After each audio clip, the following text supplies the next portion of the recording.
들어와.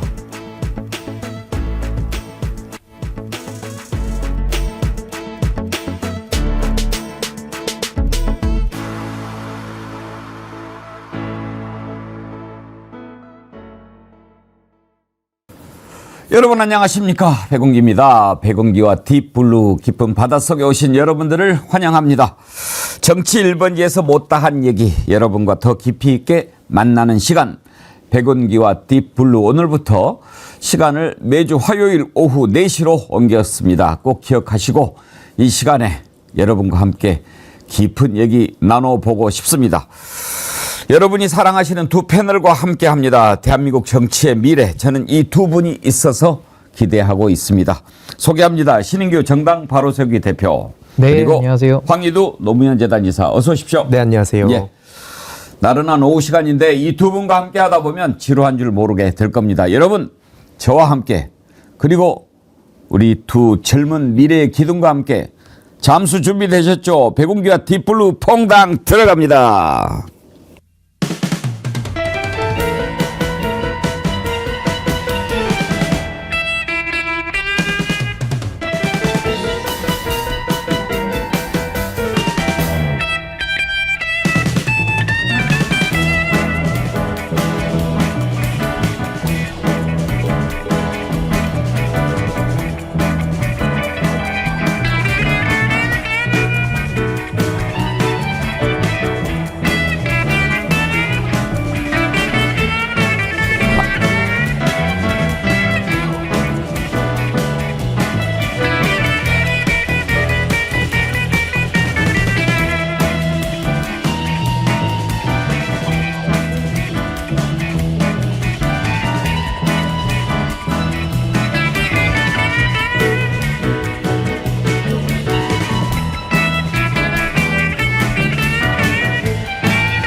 예, 제가 자신 있게 강추하는 장어탕 여러분들 제가 강추합니다.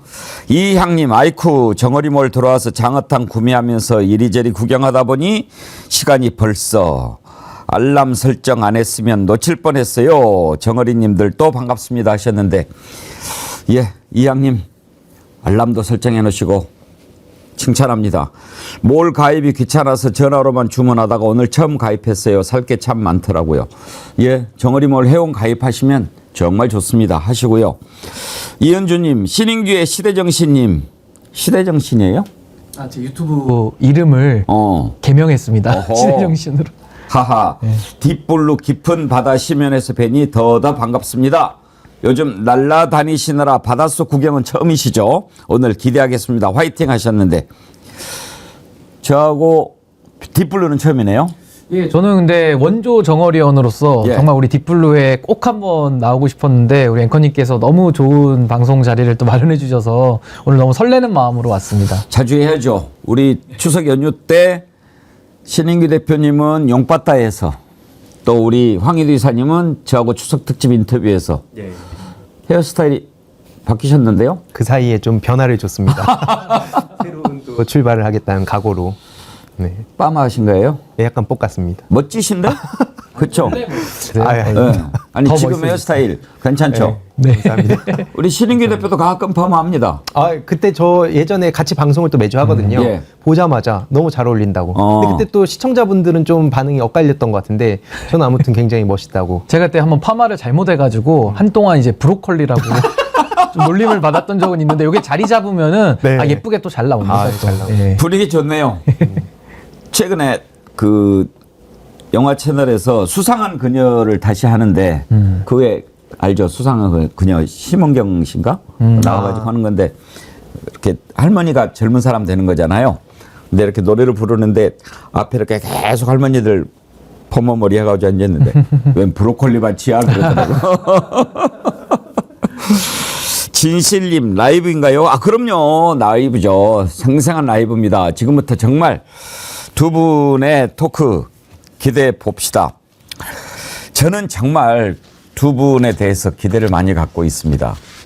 특히 요즘같이 썩어빠진 정치권 들여다볼 때는 이 두 분이 빨리 좀 무럭무럭 자랐으면 좋겠다 이런 생각합니다. 저 같은 사람은 좀 빨리 사라지고 이제 정말 아니 세상에 오늘 저는 처음에 그 얘기부터 좀 하고 싶어요. 김영선 의원이 명태균 씨한테 돈을 줬다는 거 아닙니까? 그래서 처음에 6,300만 원 줬다고 그래서 무슨 돈인가 했는데 아 세상에 아까 녹취를 들어보니까 그렇게 된 거예요. 너 내가 김건희한테 이야기해가지고 공천 줬으니까 앞으로 너 국회의원 돼서 세비 받으면 끝에 1원짜리 하나 안 틀리게 절반씩 꼭꼭 나한테 보내야 돼. 그렇게 한 거였더라고요. 그러니까 그 기사를 저도 아침에 이제 방송하면서 그 단독 보도를 처음으로 저도 현장에서 들었는데 이게 보통 간단한 문제가 아닙니다. 그러니까 쉽게 말해서 공천 개입이라고 하는 것은 권력자의 개입은 민주주의 파괴 중대 범죄고요. 그리고 박근혜 대통령 처벌 사례가 이미 있기 때문에 이건 뭐 민주주의 사회에서는 용납할 수 없는 거고요. 더 나아가서 명태균 씨와 김영선 전 의원 사이에 불법적이고 음성적인 돈 거래, 뭐 현찰로 뽑아서 다 돈 돌려서 세탁해가지고 주거든요. 이거는 중대 범죄입니다. 제가 법을 아까 검토해 보니까 공직선거법 위반에다가 특가법 위반에다가 또 일반 형법 위반에다가 뭐 법이요 줄줄이 다 고구마 엮이듯이 정치자금법 위반도 있고요. 이거 도대체 이 사람들이 어떻게 뒷감당하려고 저렇게 했는가가 의심이 들 정도로 아 정말 김건희 씨를 비롯해서 이 일당들은 정말 법을 무서워하지 않는구나. 그러니까 처벌을 두려워하지 않는구나. 본인들의 권력 잡은 게 영원히 갈 줄 알고 이런 짓을 벌렸구나. 전 이런 생각을 하면서 정말 참담함을 오늘 느끼는 하루였습니다. 어떠셨어요? 그걸 보고? 저도 똑같은 마음으로 굉장히 이 말이 안 된다 생각을 했던 게 뭐 사실 2024년에 이런 일이 벌어질 거라고 생각을 하는 주위 일반 친구들도 거의 없거든요. 이 정도까지야? 뭐 이런 반응이 지금 대부분인데 문제는 이게 끝이 아니라 시작이라는 거잖아요. 아직 제대로 나오지도 않은 것이고 그 저 뿌리 깊은데 어디까지 썩어 빠졌냐. 이따가 뭐 얘기도 나오겠지만 그나마 좀 상대적으로 합리적이다. 좀 젊은 보수다. 이렇게 평가받던 사람들의 행태도 사실상 똑같았다. 라는 얘기까지 지금 나오면서 굉장히 상황이 심각해져 가고 있다고 보고요. 특히 저 같은 경우에도 아까 말씀하셨듯이 법을 무서워하지 않는다 이렇게 말씀하셨는데 실제로 제가 지난번에도 좀 말씀드렸던 것 같아요. 이게 재판으로 가는 과정 결국에는 뭐든지 다 검찰을 통해야 되다 보니까 그 검찰만 통제하면 끝나는 게임이다. 이렇게 생각을 하는 것 같다. 하지만 이 현실 정치라는 것은 그렇게 결코 간단하지도 않기 때문에 지금 이제 역풍의 시간이 왔다고 생각합니다. 저는 오늘 두 분 만나면 사실 이제 두 젊은 보수 또 진보를 대표하는 젊은 정치인들 대표한다라기보다는 미래를 책임질 두 분 만나는 자리니까 어떤 것들이 바뀌어져야 대한민국 정치가 새로워질까. 특히나 우리 신인규 대표님은 정당 바로 세우기 하고 계시고 또 황유두 이사님도 새로운 정치에 대해서 항상 그림을 그리고 계신 분이라서 오늘 그렇지 않아도 어떻게 하면 대한민국 정치가 바뀌어야 되는가, 어떻게 바뀌어야 되는가 이런 얘기를 해보고 싶었는데 추악하고 추악한 것 중에서 가장 으뜸인 짓을 오늘 아침에 보니까 아, 이 얘기부터 해야 되겠구나. 아니 어떻게 거래도 한번 뭐 이렇게 주고받는 건 좋은데 다른 것도 아니고 지금 이제 각서를 썼을 거 아니에요. 너 국회의원 되면 내가 너 시켜줬으니까 세비 절반 나한테 매달 하는 거야. 이건 조폭도 이런 더러운 짓 요즘 안 해요. 저도 그래서 이걸 보면서 1950년대 정치 깡패 얘기를 했는데 또 우리 신인규 변호사님께서는 1590년대 또 말씀 주셔서 아 맞다 진짜 이게 지금 사실 지금 민주화된 사회에서 볼 수 없는 장면들이 지금 너무 많이 나타나고 있고 결국에는 아까도 말씀드렸지만 세상 무서운 줄 모르고 까부는 사람들이 계속 성공하는 사례를 만들어놨다는 게 전 제일 끔찍하다 봅니다. 그래서 저도 항상 얘기하는 게 물론 우리가 사회 통합을 위해서 정치를 하는 것이고 결국에는 뭐 대화와 타협과 협치를 빼놓고 볼 수는 없지만 여태까지 너무 어설픈 관용이 보여준 폐해가 지금 만천하에 드러나는 거 아닌가. 그래서 사실 이제 앞으로 사회 대개혁에 대한 얘기가 당연히 나올 수밖에 없는데 여기서 또 어설프게 뭐 그래도 또 저들이 뭐 경제 성장을 한다 뭐 이런 낡은 논리로 쉴드를 치는 사람들은 같이 역사의 뒤안길로 사라질 것이다. 그렇게 생각합니다. 이건 그 뭐 사채업자들 하는 짓 그런 짓 아닙니까? 그러니까 이게 저는 뭐 조폭과 유사해 보이기도 하지만은 우리가 헌법의 관점에서 용납할 수 없는 게 있거든요. 그걸 이제 우리가 반헌법적이다라고 표현하는데 민주주의를 파괴한다? 그리고 공화국 체제를 무너뜨린다? 이거는 보수 진보의 문제가 아니라 위법의 문제인 겁니다. 근데 여기서 지금 저는 특히나 제가 이 공천 개입 문제를 더 심각하게 바라보는 이유는요. 보수라는 사람들이 만든 정권이기 때문에 그렇습니다. 저도 그 안에서 이 역할을 했기 때문에 제가 국민 여러분들의 그 고통을 생각하면 정말 잠이 안 올 정도로 지금도 정말 너무 죄송한 마음에 그럼 이거 바로잡는 일이라도 내가 해야 되겠다. 뭐 다른 거를 생각할 겨를이 없이 이 나라에 무너지고 나라의 모든 것들 특히나 뭐 요즘에는 뭐 체코 가서도 영부인이 사기꾼 소리 듣고 하니까 이 국격이 추락하고 있는 이런 상황 속에서 민주주의 파괴의 중대범죄 혐의까지 나왔다라고 하면은 이제 더 이상 나올 수 있는 범죄도 이제는 상상하기도 어려워요. 진짜 나라 팔아먹는 거 외에는 이제 다 나왔다라고 봐야 되는데 이거를 보수가 만든 사람들이 뭐 권한이 큰 사람은 크게 역할을 했을 것이고 또 저도 제 역할에 맞게 역할을 했기 때문에 책임을 져야 되겠습니다만은 이거 이대로 놔둘 수는 없다. 그래서 저는 보수가 더 이 부분은 화가 나는 일이고 이거를 감추거나 이걸 정당화할 논리는 없다. 만약에 이걸 감추거나 정당화한다라고 한다면요. 아직도 김건희에 대한 그 더러운 이익을 조금 더 공유하고 싶은 사람들은 이걸 감싸겠죠. 근데 저는 그게 아니라고 한다면 지금은 공화국의 시민으로서 민주주의를 지키겠다라는 우리 과거에 우리 선조들이 피땀 흘리고 정말 눈물과 땀을 흘려서 피를 흘려서 세운 이 민주공화국의 역사를 우린 계승해야 된다라는 저는 무거운 책임감을 가지고 전 이 사건을 매우 엄중하게 지금 바라보고 있는 겁니다. 보통 사건이 아니죠. 어떻게 이런 일이 일어날 수 있습니까? 제가 6,300만 원만 해도 수상했는데 아이 세상에 그런 조건으로 월급 반띵하자. 이게 무슨 국회의원 5번이나 했던 사람. 내가 수돗물 물 떠먹을 때부터 알아봤지만 그 인간됨을. 랑님께서 앵커님 피곤하시겠어요. 뭐 정치일번지하고 또 이거 하니까 피곤할 것 같지만 하나도 안 피곤합니다. 지금 이렇게 두 분하고 함께 하니까 제가 힘이 막 팍팍 솟습니다. 변함없이님, 황희두, 신인규 두 분과 함께하는 딥블루. 정어리 TV의 블루칩입니다. 그렇습니다. 블루칩 두 분과 함께 하는데 제가 몹시 피곤하겠습니까? 저는 장어탕을 먹은 기분이라 힘이 불끈 솟는 느낌입니다. 앵커님과 함께 우리 황희두 이사님하고 하다 보니까 이 장어탕 먹은 효과가 물론 먹으면 더 힘이 나겠지만 예. 비슷하게 나오는 것 같습니다. 제가 오늘 가실 때 2개씩 싸야 드릴게요. 아니 제가 먹어봤는데 정말 좋아요. 제가 자신 있게 드립니다. 그리고 정성준님 멤버십 가입해 주셨는데 아이고 또 이렇게 딥블루 함께 하시면서 가입해 주시니까 더 감사합니다. 저는 이 김영선 공천 개입 딱 이게 터졌을 때 이제 김건희 더 이상 물러설 때가 없구나 하는 것 하나. 또 하나는 여기에 한 축이 한때 젊은 정치를 대표하는 이준석 의원이 개입됐다라고 하는 부분에서 좀 놀랐어요.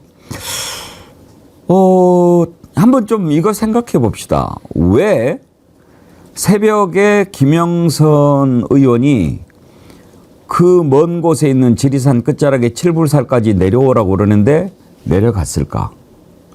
그것도 궁금하고 거기에서 김영선 의원이 일단 뭐 내가 김건희 공천 개입한 거 폭로할 테니까 비례대표 1번 달라 거절했다는 거 아닙니까? 그거 당연히 거절해야죠. 그런데 거절한 것으로 끝나면 깔끔할 텐데 천하람 의원은 거기 가가지고 이틀이나 더 묵었다는 거예요. 그 부분은 제가 아무리 생각해도 석연치가 않습니다. 이건 뭐 특정 상표가 보이네. 이거 감춥시다. 예, 제가 잠 올까봐 커피를. 그런데 천하람, 이준석 둘 다 그야말로 젊은 피 아니에요? 신영규 대표님 한테 함께 하셨죠?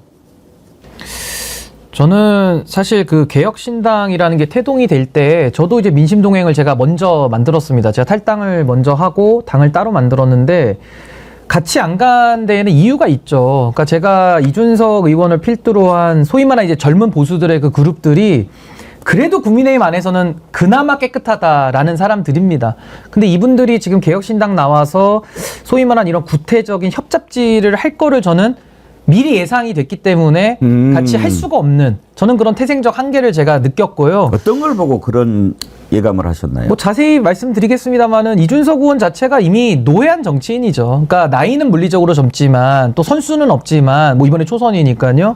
이분이 그동안 정치를 해왔던 것은 박근혜 대통령에게 영입이 돼서 또 혼자만의 뭐 노력은 왜 없겠습니까만은 이분이 그동안 보여왔던 정치는 제가 좀 죄송한 말씀입니다만은 그냥 정치 질로 보여요. 그리고 과거에 그 노회한 정치인들이 국민 우습게 보면서 뒤에서 국민들은 모를 거야 라고 하면서 자기들끼리 이 여론을 주도하려고 했던 이런 경향성이 상당히 강하기 때문에 이거는 뭐 하나를 보면 열을 아는 이제 이런 차원에서 저는 같이 할 수가 없었고 지금도 마찬가지입니다. 이준석 의원이라고 하면 젊은 정치의 거의 상징 내지는 아이콘 아닙니까? 그리고 그분에 대한 기대가 컸기 때문에 국민들은 아낌없는 지원까지 한 겁니다. 뭐 그건 저도 마찬가지였고요. 근데 이준석 의원이 그동안 지지를 받았던 건 한 3가지인데 첫 번째는 선명한 이미지였죠. 어떤 이슈에 대해서 피하지 않고 어떤 정치인들처럼 일구이연하지 않고 당당하게 맞서서 본인의 메시지를 내는 이 선명성을 국민들은 굉장히 좋아했던 겁니다. 또 간결함이기도 하고요. 그리고 투명성이죠. 과정의 투명성은 이준석 대표가 열었던 그 공개 오디션, 제가 그걸 통해서 중앙당 대변인까지 하지 않았습니까?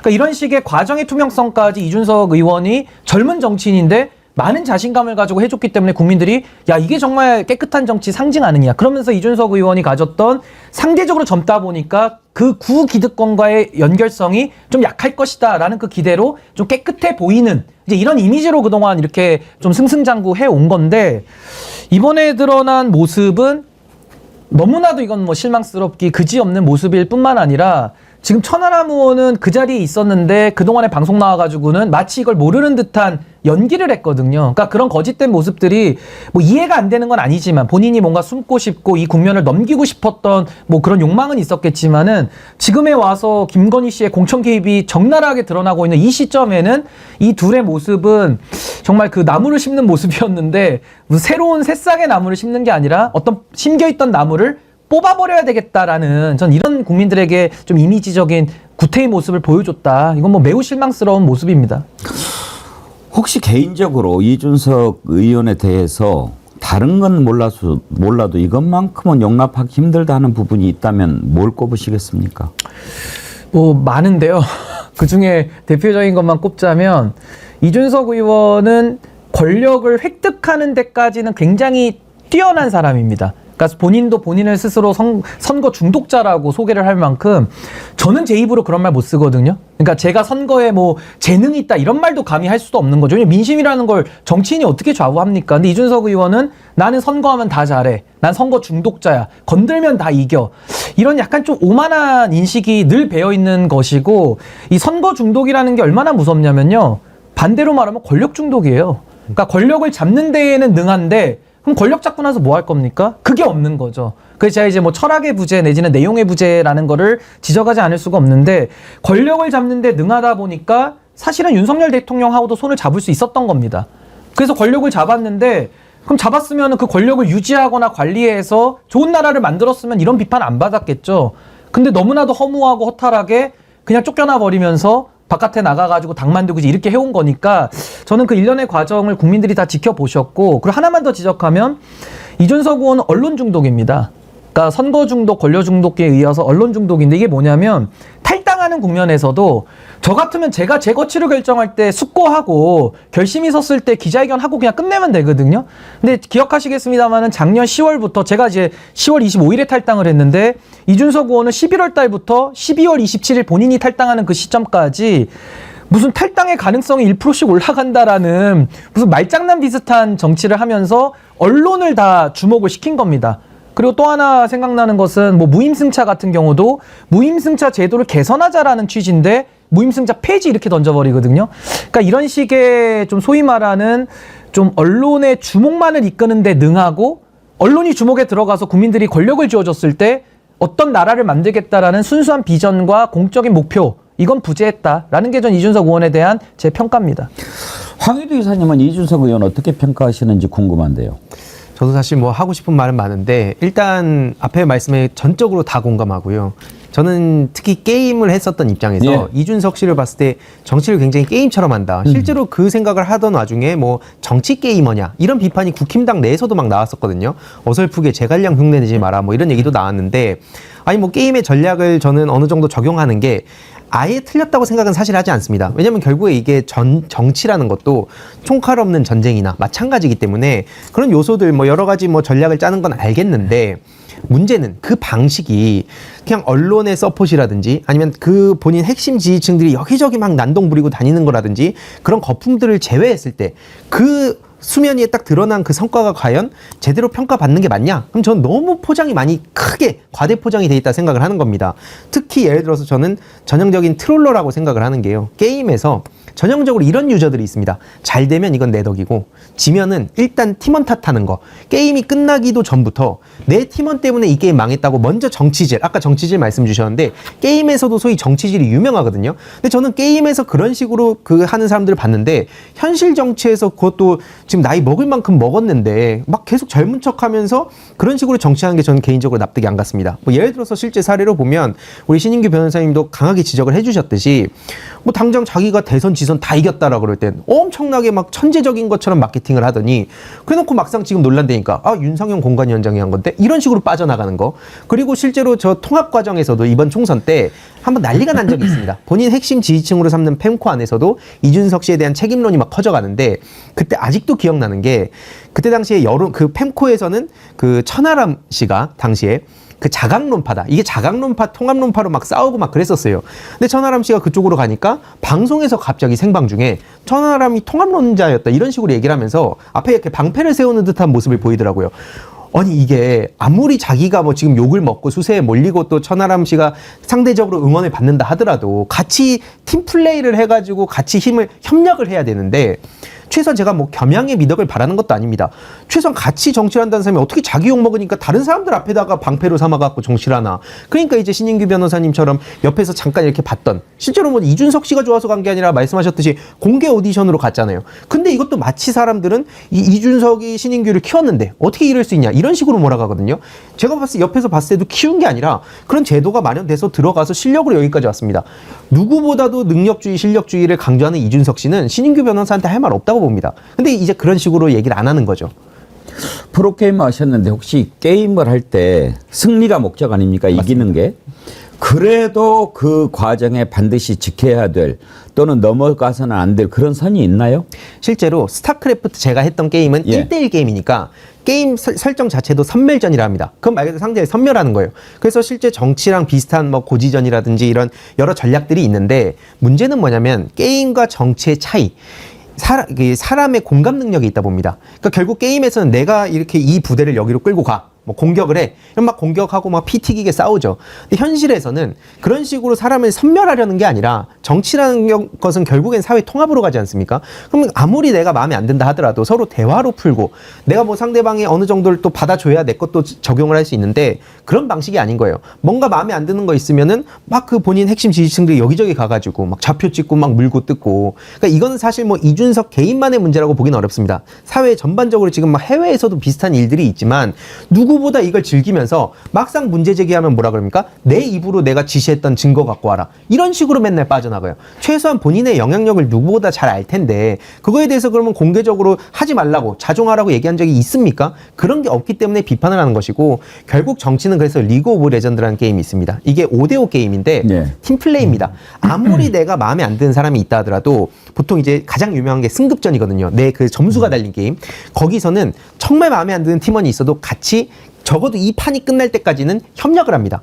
상대방이 좀 부족하고 0.5인분을 한다 하면 내가 1.5인분 할게. 내가 2명 몫을 할게. 이런 식으로 해서 계속 다독이면서 가는 건데 전형적으로 게임 질 것 같으면 바로 끝나기도 전에 얘 때문에 진 거야. 하면서 이 사람을 그냥 벼랑 끝으로 몰아가니까 도대체 뭐 하는 거지 저게? 그래서 트롤러라고 표현을 하는 겁니다. 근데 저는 이준석 의원과 윤석열 대통령의 유사성이 몇 가지 보여요. 첫 번째 유사성은 1시간 중에 59분 본인이 얘기하죠.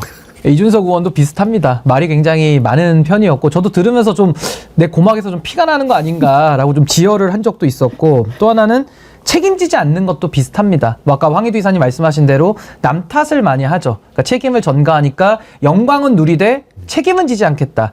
이거는 이제 윤석열 대통령하고 좀 비슷한 것 같고 세 번째는 상당히 좀 오만하죠. 근데 오만함이라는 것은 우리가 인간이 연약하고 부족하기 때문에 자기를 성찰한다라고 한다면은 오만할 시간이 어디 있습니까? 하나라도 더 배우고 또 내가 남는 게 있으면 누구 부족한 사람 더 채워주고 이런 식으로 우리가 아까 말씀하신 인간에 대한 이해를 가지고 우리가 하는 건데 이준석 의원은 이런 성찰적 모습은 제가 한 번도 못 본 것 같아요. 단적인 예가 윤석열 대통령 사과 한 번 안 했지 않습니까? 이 나라를 개판을 만들었는데도 단 한 번 미안하다 내 탓이다를 안 합니다. 이준석 의원은 나라를 이 꼴로 만들었는데 단 한 번도 자기 탓을 한 걸 들어보신 적 있나요? 전 이준석 의원이 늘 얘기할 때마다 나는 피해자야. 그러니까 정치의 영역을 자꾸 사법의 용어를 갖다 쓰거든요. 아니 정치에서 정치라는 것이야말로 표를 가지고 경쟁하고 세력을 가지고 하는 건데 본인이 본인 권력 간수를 못했는데 거기에 대해서 본인이 임명한 윤리위원장한테 자기가 당했는데 본인이 인사권자인데 여기에 대해서 내가 피해자다. 나는 피해를 봤으니까 어떤 보상을 받아야겠다. 구부리고 들어와라. 그러니까 이런 식의 인식을 갖고 있다 보니까 전 이준석 의원이 도대체 정치를 제대로 이해하고 있는 건 맞나? 아니면 본인이 윤석열 대통령한테 당한 그 배신감을 가지고 좀 악감정을 갚기 위한 정치를 수단으로 쓰는 거 아닌가라는 의심까지 드는 거고, 그래서 저는 윤석열 대통령과 이준석 의원의 차이점이라고 한다면은 이준석 의원은 전투에서는 이기는데 전쟁에서는 늘 지거든요. 근데 윤석열 대통령은 전투도 지고 전쟁도 지는 이제 그 차이점 외에는 뭐 둘은 상당 부분에선 저는 공통점을 많이 갖고 있는 거 아닌가라는 생각이 듭니다. 사실 오늘 백운기와 딥블루의 주제가 이준석 혼내기 또는 이준석 절단내기 이건 아닙니다. 여러분이 뭐 잘 아시겠지만 이준석 젊은 정치인 한 사람을 비판하고 이 사람이 잘못 가고 있다 이걸 지적하는 것 우리의 관심사가 아닙니다.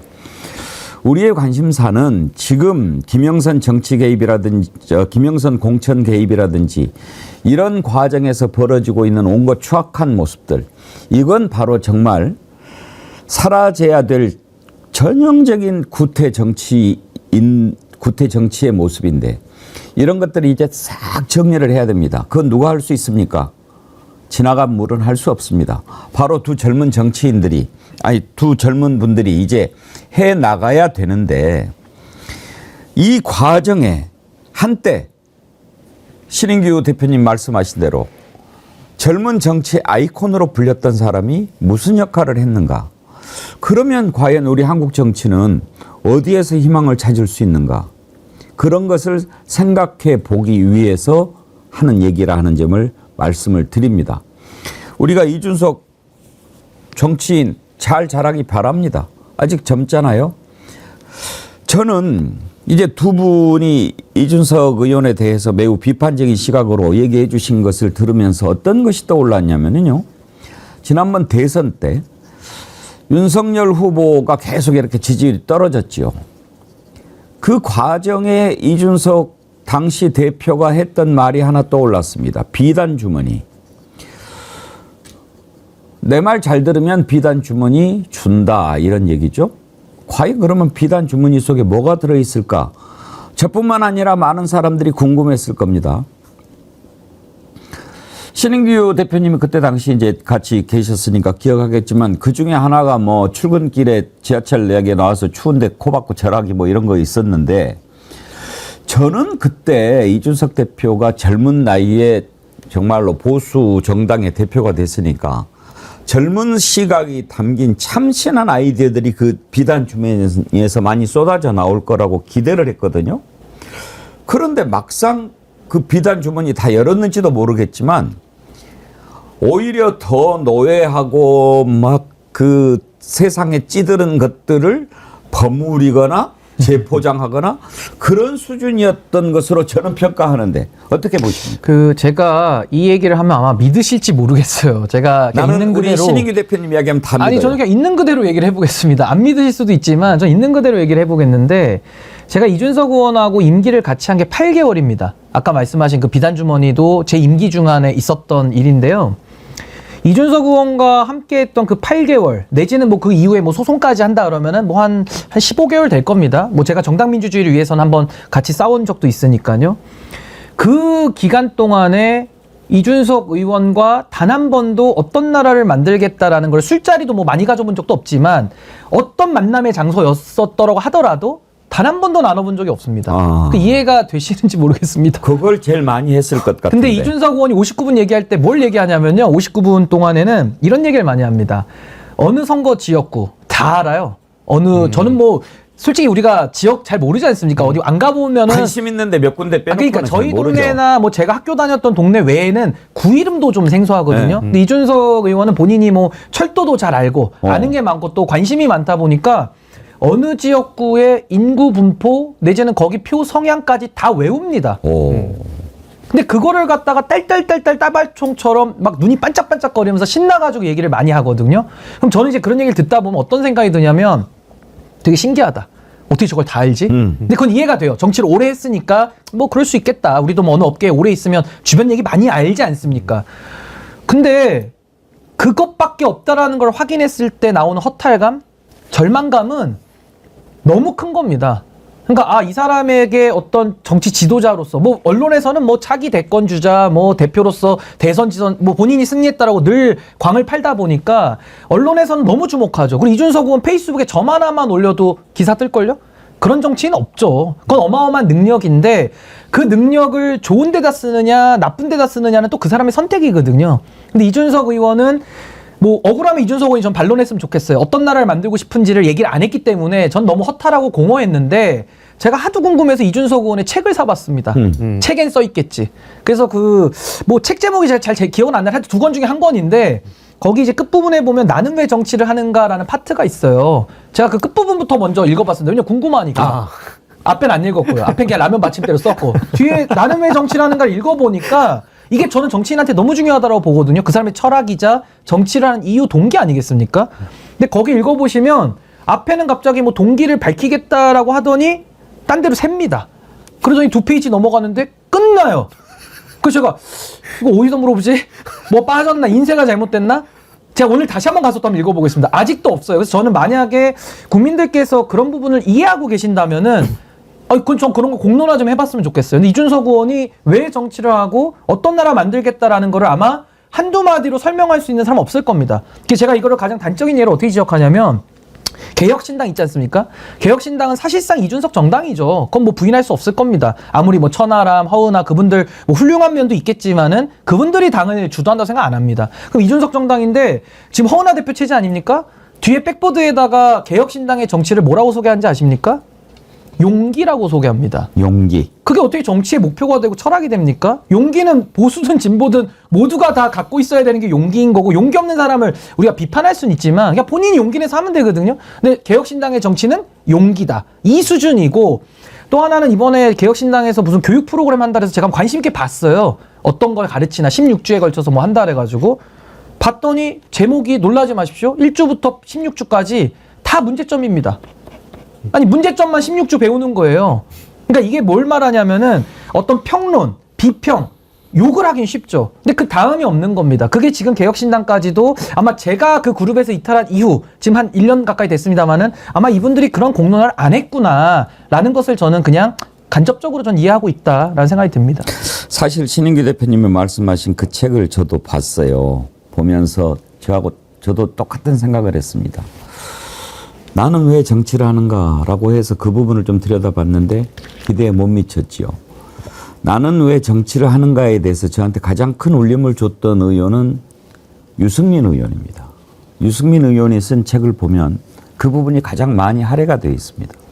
그래서 저는 유승민 의원이 결국에 이준석 의원과 합치지 못했던 것도 그런 부분에 대한 가치가 서로 달랐던 것을 확인한 이유 아니었을까. 유승민 의원은 책에서 그렇게 썼습니다. 자기는 매일 아침 거울을 보면서 묻는다는 거예요. 나는 왜 정치를 하는가. 또 그런 성찰과 자기 자신에 대한 질문이 없이 뭐 머리 좋은 건 다 알아요. 학벌로 따지면 황희도 이사님하고 비교가 안 되죠. 그렇죠. 저도 그래서 실제로 하도 언론에서 뭐 이준석 현상이라 그러고 뭐 지하철에서 졸았는데 그게 막 기사가 쏟아지고 그러길래 저도 그래서 사실 책이나 뭐 글, 방송 사실 다 봤었습니다. 왜냐면은 기본적으로 게임에서도 상대를 하려면 지피지기 100점 불태기 때문에 다 봤어요. 근데 그래서 아까 굳이 제가 이제 그럼 뭐라고 남겨놨나라고 보면 정글의 법칙을 강조하더라고요. 약육강식. 그러니까 결국 사회도 강자들이 이기는 건 어쩔 수 없는 것이고 그 세상 속에서 자기는 나름의 그 위에 올라간 사람 아니겠습니까? 그러니까 근데 이것도 사실 저는 되게 웃기다고 봤던 건 아까 말씀 주셨지만 박근혜 퀴즈로 오고요. 별명도 보수의 황태자라고 붙이면서 지난 10년 동안 예능 같은 데도 엄청 나왔었습니다. 사실 정치인들 같은 경우에는 본인 이름 알리기 위해서 정말 많은 노력들을 하잖아요. 근데 그것도 아주 굉장히 손쉽게 박근혜 퀴즈로 와가지고 단물 다 빨아먹고 그러다가 나중에 가서 사다리 걷어찹니다. 나는 청년이란 말을 판 적이 없다 이러면서 뭐 할당제에 대해서 비판할 수 있습니다만 나머지 그냥 모든 청년들은 능력이 없으니까 못 온 거고 난 압도적 능력으로 여기까지 왔다. 이런 식으로 말장난을 하는데 이걸 도대체 어떻게 받아들일 것인가라는 생각도 들었고요. 결국에는 그 이준석 개인을 우리가 뭐 여기서 물고 뜯자고 하는 게 아니라는 점에 저도 공감하는 건 그 사람이 뿌려놨던 씨앗들, 특히 능력주의에 대해서 정말 하고 싶은 말이 많다. 예를 들어서 능력주의 이것도 지금 뭐 방송 1시간 안에 다 얘기할 수 없을 정도로 할 말이 많겠지만 핵심은 뭐냐면 본인이 말하는 그 능력주의대로면 결과 위주로 평가하는 거예요. 이기면 장땡이다 이겁니다. 그래서 실제로 이준석 씨 지지자들이 늘 다른 정치인들이나 정치인 지망생들한테 조롱할 때 무슨 말 하냐면 꼬우면 이기든가. 저도 사실 옆에서 보면서 안타까웠던 게 우리 신인규 변호사님이 좋은 정치 토양을 만들겠다고 밖에서 이렇게 고생하시는데 그걸 두고 꼬우면 네 배지 달든가. 심지어 자기가 그렇게 좋아한다는 그 이준석이라는 사람도 오죽하면 마삼중이라는 별명이 붙지 않았습니까? 그러니까 이게 거의 대부분이 모순이에요. 내가 하는 거는 다 능력이고 남들이 뭐 이렇게 한다? 나를 비판한다? 신인규가 비판해? 황희두가 비판해? 야 저것도 열등감 덩어리야. 이런 식으로 몰아가고 대화를 안 해요. 그래놓고 자기보다 마치 좀 체급이 높다고 생각하는 이재명 대선 후보라든지 문재인 대통령이라든지 혹은 예전에 뭐 노회찬 전 의원이라든지 이런 분들 대상으로는 자기가 막 과감하게 막 도발하고 그럽니다. 그럼 이걸 가지고 또 마케팅을 하죠. 이 젊음이다. 이게 도전이다. 이게 아까 말씀하신 용기다.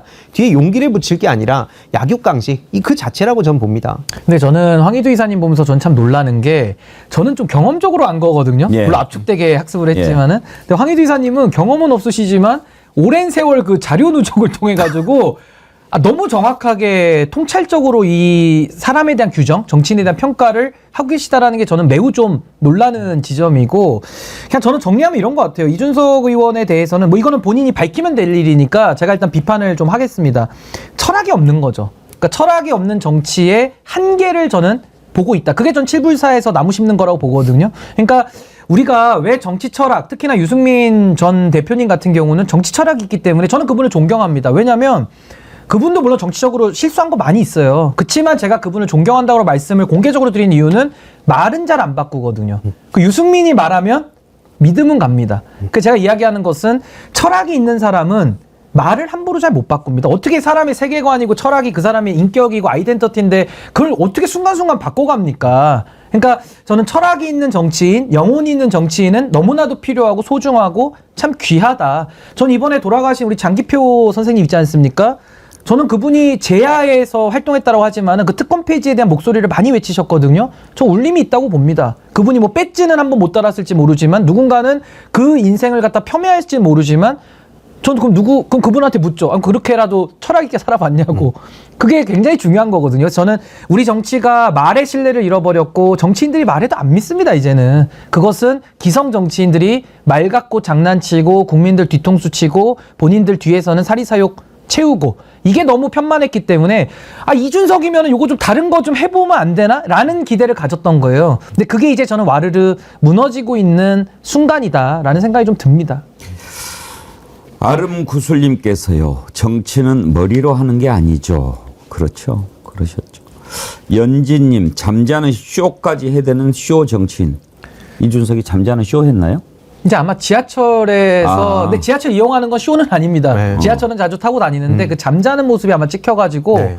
아마 그게 좀 화제가 됐었던 거죠. 그러니까 아까 말씀하셨듯이 그렇게 잠자는 모습마저도 언론이 막 받아 써줄 정도면 이게 꼭 뭐 보수 진보를 떠나서 사회에 좀 도움이 되는 방향으로 좀 언론 플레이했으면 좋겠다. 근데 이제 저보고도 뭐 열등감 얘기하고 뭐 너 부러워서 그러는 거 아니야 이렇게 얘기들 많이 하시는데 저도 직업이 변호사고 제 업이 있어요. 그리고 제가 이준석은 부러워서 들어온 건 아닙니다. 그리고 지금 들어와서 저도 이제 방송을 요즘에 많이 하다 보니까 이제 스케줄에 저도 시간이 잘 안 맞아서 방송을 못 갈 때가 많거든요. 그러니까 제가 뭐 이준석 의원 잘 나가고 이런 게 제가 부러워서 그런 건 절대 아니고 정말 한국 정치를 그럼 어떻게 더 철학이 있고 영혼이 있고 국민들을 위한 정치로 바꿀 것이냐. 전 여기에는 이준석 천하람 개혁신당 사람들도 본인들이 정치를 더 하겠다라면 그걸 보여줘야 돼요. 만약에 그게 없이 지금처럼 계속 간다 그러면 도태되겠죠. 그러니까 저는 이 부분은 우리 정치권에서 한번 고민이 좀 필요하다. 전 이 부분에서 저는 말씀을 드리는 겁니다.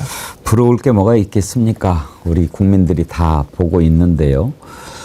오늘 이준석의 정치를 얘기하려고 하지 않습니다. 다만 그 얘기는 하고 싶습니다. 이준석 의원이 젊은 정치 아이콘으로 불리면서 지금 이제 총아로 떠올랐던 적이 있지 않습니까?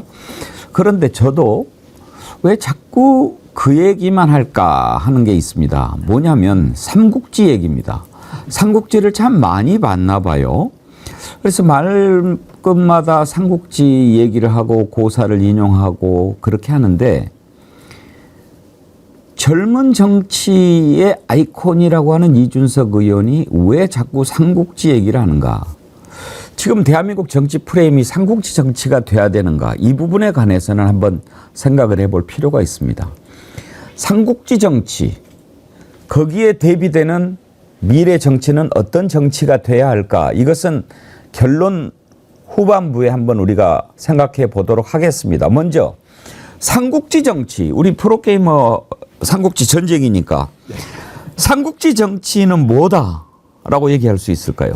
그러니까 실제로 삼국지 정치가 가진 의미보다 그거를 요즘 주로 정치인들이 많이 인용하는 거는 그냥 좀 솔직히 말해서 있어 보이고 싶어서 하는 것도 있는 것 같고, 특히 이준석 씨 같은 경우에는 핵심적으로 본인이 좀 이렇게 보여지고 싶어하는 그런 포장, 아까 딱 말씀 주셨는데 그게 이제 언더독, 그리고 약간 좀 스마트함, 그리고 젊음, 이거라고 보거든요. 이제 그거를 하기 위해서 수단과 방법을 가리지 않는데, 그래서 삼국지는 좀 기성세대 맞춤용이라 봅니다. 예. 그리고 게임 얘기도 자주 하거든요. 그러다가 예전에 저도 뭐 비판을 했었는데 이런 것도 못 본 척 넘어갑니다. 뭐 리그 오브 레전드 괜히 얘기를 해요. 근데 제가 봤을 때 그 게임을 아예 모릅니다. 그리고 스타크래프트 하던 사진도 오세훈 그 캠프 때 있었나요? 그때 개표 날 뭐 게임하고 있는 걸 막 올리더라고요. 근데 그 미니맵을 자세히 보니까 진짜 게임을 전혀 못하는 사람인데 전형적으로 그 쇼하는 마케팅용으로 올렸길래 그때도 제가 비판을 했어요. 게임을 좀 알고 해야지. 그게 뭐냐 저게. 그랬는데 결국에는 이 원하는 건 젊은 사람들 맞춤용, 기성세대용 맞춤용, 이게 딱 나뉘는 거라고 보고, 요 삼국지 인용하는 건 기성세대 분들한테 좀 이렇게 자기 어필하기 위한 목적이다, 그렇게 생각을 하고요. 실제로 뭐 예전에 빠니보틀이었나 좀 유명한 사람들 있으면 꼭 언급을 합니다. 왜냐면 자기가 무슨 말을 하면 기사화가 되니까. 그거를 이제 뭐 신인규 변호사님 같은 이런 분들은 그래도 사회의 공동선을 위해서 이런 그 에너지를 쓰는데, 거기는 어떻게 하면 내 기사가 한번 더 나갈까. 실제로 이것도 본인 입으로 예전에 강의에서 얘기를 하더라고요. 다음날 신문 1면을 어떻게 차지할 거에 대한 그 고민만 한다는 거예요. 아까 유승민 전 의원님이 아침에 나는 왜 정치를 하는가 이 고민을 할 때, 동시에 이제 이준석 씨 같은 경우에는 어떻게 하면 오늘 기사 1면 차지할까, 요 고민을 하는 겁니다. 이게 당장은 누군가 눈엔 비슷해 보여도 시간이 가면 갈수록 당연히 차이가 벌어질 수밖에 없는 겁니다. 그러니까 그게 그 옐로우 언론이라고 하잖아요. 그러니까 옐로우 정치인들이 있죠. 황색 정치인들이 있고. 그러니까 정치인들 이 말 있지 않습니까? 뭐 부고 빼고는 기사가 나면 다 좋아한다, 뭐 이런 얘기가 있잖아요. 그러니까 김영선 의원은 수돗물까지 먹으면서까지 화제를 끈 거 아닙니까? 근데 이준석 의원이 아까 우리 황희두 이사님 말씀하신 그런 얘기를 많이 합니다. 그러니까 선거 중독, 본인은 선거를 이기는 비법, 그 비법 1, 2, 3 중에 첫 번째가 아마 언론의 일면을 놓치지 말아라, 아마 이 얘기를 많이 할 건데, 아니 언론 일면 좋죠. 다 실리고 싶지 뭐 언론 이면에 실리고 싶은 사람 어디 있습니까? 다 일면에 실리고 싶죠. 근데 그러려면 공적인 가치가 있고 국민들의 관심사가 있고 국민들에게 도움이 되는 게 일면에 실려야 되는데, 지금 한국 정치 어떻습니까? 서로 미친놈 경쟁하는 것 같아요. 제가 볼 때는. 죄송한 말씀이지만 누가 더 미쳤나, 누가 지금 병원을 더 빨리 가야 되나, 이거 경쟁하고 있는데 거기서 일면에 실린다? 저 같으면 신문 안 실렸으면 좋겠어요, 솔직히. 그러니까 이게 바로 여의도에 고립되어 있는 정말 미친 민심, 미친 오독된 민심, 그리고 바깥에, 여의도 바깥에서 정치를 바라보면 TV를 꺼버리고 쳐다도 보기 싫은 정말 실제 국민들의 삶에서 하루하루가 팍팍하고 내일의 이자가 걱정되고 자녀들의 진로가, 자녀들의 안전이 걱정되는 부모들의 그런 마음들이 정치권을 더 외면하게 되는 거 아니냐. 이준석 의원처럼 일면만 그렇게 장식을 하면요, 한국 정치 더 미칠걸요? 그럼 대한민국 문 닫아야 됩니다, 제가 볼 때는. 미친놈이라는 말에 제가 험한 말 써좀 죄송합니다. 아니, 제가 사실은 그 얘기를 하고 싶었거든요. 어제 서울에서 우리 이명수 기자가 그 김대남인가? 네. 비서관. 그 비서관 직무대리 통화하는 내용을 이렇게 방송을 했잖아요. 그걸 들으면서 그 뭐 통화 내용을 이제 MBC 스트레이트에 제보를 해서 목소리가 나갔는데, 그 병신이 그걸 좋아하더라고. 그 정말 저는요, 빌런이라 하잖아요. 네. 빌런 보는 느낌이었어요. 저 정치 빌런이고. 내가 나가고 이름도 나가고 얼굴도 나가고. 그게 좋다고? 네. 그러니까 우리가 명성과 악명이 있잖아요. 그러니까 페이머스와 노토리어스가 있는 건데 악명을 갖다가 좋아하는, 이건 정말 빌런이죠. 그러니까 한국 정치가 지금 거의 나사가 풀린 겁니다, 제가 볼 때는. 그러니까 비정상인데 그게 바로 이준석 의원이 이야기했던 언론의 일면만 가면 돼. 수단과 방법 가리지 않고 이기기만 하면 돼. 그럼 이겨서 뭐 할 건데요? 이겨서 이준석 의원 대통령 됐다고 칩시다. 그럼 나라가 좋아집니까? 이준석 의원이 이겨서 무슨 나라 만들 건데요? 뭐가 없잖아요. 아니, 뭐가 없잖아요. 그러니까 국민들은 우리의 삶이 바뀌어야 되고, 정치가 좀 더 대통령이라면 품이 넓어서 더 많은 사람을 끌어모으면서 국민 통합, 국가 통합으로 나아가야 되는데, 그런 비전 있는 사람 있습니까? 거의 없거든요.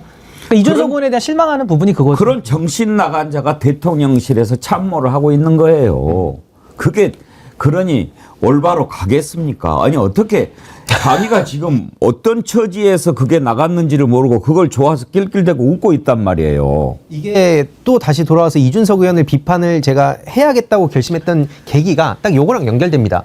야, 저런 식으로 하니까 뭔가 발랄하고 도발적이면서도 사람들한테 좀 많이 알려지고 이런 선례가 지금 남아있다 보니까 다른 사람들도 야, 이렇게 알려지니까 좋은데 하고 막 낄낄대는 거 아니겠습니까? 근데 실제로 그래서 아까 뭐 비단 주머니 얘기가 나왔습니다만 대선 때 전 그거 보면서 제가 팀킬 주머니라고 했다가 차단을 당했어요. 페이스북에서. 근데 실제로 그럴 수밖에 없는 게 빨간 옷을 입고 뭐 사진 찍고 싶으면 뭐 얘기해 주세요인가 뭐 그거 해놓고 부산에서 아마 부산에서 바보를 만들었어요. 그때 온갖 짤 막 생성됐고 그때 뭐 크라켄이라 그러면서 오징어 게임이 인기니까 거기에 또 신문 일면 차지하려고 오징어 게임. 근데 본인이 가면 벗고 유튜브에 자기 얼굴이 나와요. 그래서 거기서도 형 이건 아니지 않아? 이런 식으로 심지어 응원하던 사람들도 뜨악스러운 반응이 보였었고요. 결국에는 사고가 거기서 터졌죠. 윤석열차. 그때 거기서 자기가 야, 이 비단 주머니 대박이다 막 그러더니 결국에는 그때 족발열차 돼가지고 그래서 완전히 나락을 보냈습니다. 그래서 그런 문제점들이 있으면 사실 이 선배 정치인들도 그렇고 이거에 대해서 따끔하게 꾸짖어야 되는데 마치 내가 꾸짖으면 꼰대 되는 것 같고 아 뭔가 이런 이준석 같은 사람을 품어주면 아 그래 통 크고 그래 이렇게 젊은 사람한테 좀 나도 인정받고 요런 생각을 갖고 있기 때문에 사회 자체가 지금 완전 엉망이 됐다. 전 그렇게 생각을 해서 주로 거기 타격을 한 겁니다. 저는요 이준석 의원을 이제 우리 한국 사회가 저는 공식적으로 짚어야 된다고 생각하는데 제가 오늘은 조금 예민한 얘기 하겠습니다. 결국 이준석이라는 저는 괴물이라고 생각하는데요. 이 괴물을 정치적으로 키운 데에는 보수 내부의 책임이 큽니다. 그러니까 보수에서는 이준석 의원을 아무도 비판하지 않았어요. 근데 우리가 가정에서도 혼 안 나고 큰 아이가 제대로 크는 경우 봤습니까? 그럼 지 하고 싶은 대로 하니까 금쪽이 되는 겁니다, 사실상. 그러면 저는 그거는 부모의 책임도 간단치 않다라는 책임이 있어서 보수는 이준석이라는 정치인을 배출했으면서 아무도 어떤 정치인도 이준석 의원 보수 내부에서 비판하는 사람 없습니다. 하물며 유승민 의원도 이준석 의원 비판 잘 안 하실걸요? 거의 없습니다. 아마 제가 보수 진영에서는 거의 유일하게 비판하고 또 내지는 이준석 의원을 비판한다라면 거의 그 서정욱 스타일로 막 말도 안 되는 비판하니까 이런 거 외에는 네. 정상적인 평가와 비판하는 사람이 거의 없습니다. 그리고 진보는 어떠냐면요. 소위 말 민주당 쪽의 진보 진영은 이준석 의원에 대해서 별로 비판하지 않습니다. 왜냐하면 뭐 정치 철학이 없으니까 하찮게 볼 수도 있겠지만 나름대로 이준석 의원이 내부 분탕을 치면 진보 진영은 사실상 이익되는 것도 있거든요. 그러니까 건들지 않습니다. 그냥 알아서 하되 이준석 네가 너무 많이 크지만 말아라. 약간 이런 식의 캡을 씌워놓는 듯한 또 양성이 있죠. 그 세 번째가 언론인데 언론도 이준석 의원 기사를 쓰면 많이 팔리거든요. 뭐 재밌기도 하고 또 정치라는 게 관심을 이끌기도 하니까 당연히 언론사도 그게 이익이 되겠죠. 그러니까 언론사들도 이준석 의원과는 묘하게 그 동거 비슷한 이런 분위기가 형성되다 보니까 이 이준석이라는 정치적 괴물은 제어가 안 되는 거예요. 이번에 또 동탄에서 배지까지 달지 않았습니까? 네. 그러니까 저는 이 부분에 대해서는 제가 그래도 지금까지 느끼고 또 깨닫고 했던 부분에 대해서는 좀 목소리를 내야 되겠다. 그리고 지금의 이 공천 개입 국면은 결코 간단하지 않거든요. 그래서 전 목소리를 낼 수밖에 없는 겁니다. 결코 간단하지 않죠. 지금 그 부분도 우리가 한번 좀 생각을 해보려고 하는데 동탄에서 배지를 달게 된 과정에 혹시 흑막은 없는가? 이 부분 한번 좀 짚어보려고 합니다. 그러나 그 전에 지금 우리가 삼국지 정치를 얘기하는데 삼국지에 대해서 이준석 당시 젊은 정치인이 이야기를 했을 때 그때는 역으로 신선한 느낌이 있는 겁니다. 고리타분한 삼국지를 젊은 사람이 얘기를 하네? 신선한데? 아주 나이 많이 먹은 꼰대가 삼국지에서 이르기를 이러면은 아이고 뭐 꼰대니까 그러겠지만 아주 젊은 사람이 삼국지 삼자도 모를 것 같은 사람이 삼국지 얘기를 한다? 그것도 안 해? 뭘 많이 안 해? 또 뭐 사자성어를 이야기해. 한자도 제대로 모를 것 같은데 양두구육이라는 표현을 다 안 해? 여기까지 좋아요. 그런데 젊은 사람이 삼국지를 아내를 넘어서서 모든 문제를 삼국지 정치에 대입을 한다면 이제는 삼국지가 마치 자신이 가야 할 올바른 전범이나 교과서처럼 생각하는 거 아니에요? 지금 대한민국이 정치의 미래가 삼국지로 가야 됩니까? 전혀 아니죠. 그건 아니잖아요. 사자성어나 뭐 삼국지나 이런 걸 많이 안다고 중요한 게 아니라 결국에는 물론 이제 각 진영별로 싸울 수밖에 없는 현실 정치를 저도 인정합니다. 그래서 그냥 무작정 뭐 보수 진보고 뭐 그냥 다 손에 손잡고 잘 살자 이런 식으로 얘기한 건 오히려 저도 너무 추상적이다 생각을 하지만 다툴 땐 다퉈야죠. 근데 그게 다투는 게 아까 말씀드렸듯이 게임과의 결정적 차이는 공감 능력에 있는 것이고요. 결국에는 우리가 통합으로 최대한 가는 길, 물론 그 가는 과정이 영원히 끝나지 않는 무한 경쟁이잖아요. 이게 민주주의 사회에서는. 근데 최소한 저런 식으로 특히 지금 정부 우리가 비판하는 게 다른 여러 요인들도 있지만 납득할 수 없는 참사가 벌어졌는데 그 이후에 더 납득할 수 없는 모습을 정부 막 대통령실 사람들이 막 보이니까 최소한 이런 공감 능력 결여에 대해서 우리가 따끔하게 꾸짖자. 이거는 보수 진보 문제가 아니지 않습니까? 그래서 그런 그 사회를 어떻게 하면 더 건전하게 만들어 갈 것인가 이쪽으로 가야 된다 봅니다. 삼국지 정치의 가장 큰 폐해 뭐라고 생각하십니까? 글쎄요, 뭐 역사를 통해서 우리가 오늘을 이해하고 또 미래를 내다볼 수도 있겠지만 사실 우리가 지금 처한 이 현실, 특히나 정치라는 것은 윤석열 대통령식으로 과거를 다투는 것도 아니고요. 또 오늘만을 말하는 것도 아닙니다. 정치의 가장 큰 역할은 미래를 미리 보여주고 예측하고 대비하는 거거든요. 정치라는 게 의사 결정도 해야 되고요. 의사 수렴도 해야 되고 또 비전도 만들어내야 되는 상당히 이게 종합적인 예술이고 어떤 본인의 일관된 가치와 철학을 가지고 국민들에게 약속을 하면서 그걸 지켜나가는 게 정치거든요. 그래서 저는 이걸 갖다가 삼국지로 이해해서 과거의 선례를 갖다가 끼워 맞추겠다. 그게 바로 꼰대죠. 어르신들의 그 경험을 우리가 부정적으로 표현할 때 저는 어르신들의 경험도 배울 부분 좀 많다고 생각합니다만은 내 경험만 옳으니까 이거대로만 미래는 해석돼야 돼 라고 하면 그게 이제 꼰대 증상 1기, 2기 나오는 거거든요. 그러니까 이준석 의원도 젊지만, 그러니까 물리적으로 젊지만 정치를 일찍 시작한 것이 어떤 본인에게 도움으로 작용된 것이 아니라 정치를 일찍 시작하면서 워낙 겉모술수를 많이 본 것 같아요. 제가 볼 때는. 그러니까 그런 것들이 조금 더 부정적으로 또 왜곡적으로 본인의 세계관에서는 좀 작동됐던 게 아닌가. 근데 그게 2021년도는 먹혔어요. 먹혔어요, 그게. 바람이 불어가지고.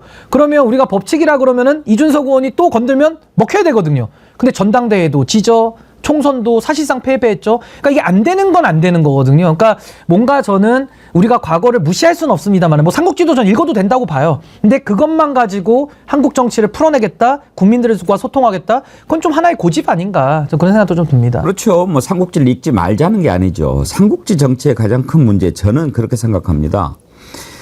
이기기 위해서라면 수단과 방법을 가리지 않는 것이 바로 춘추 전국시대의 싸움이었죠. 그리고 삼국지에서 보여줬던 것이 아주 위기에 처했을 때, 정말 죽을 지경에 처했을 때 어떻게 해서 그것을 돌파하는가, 여기에만 초점을 맞추거든요.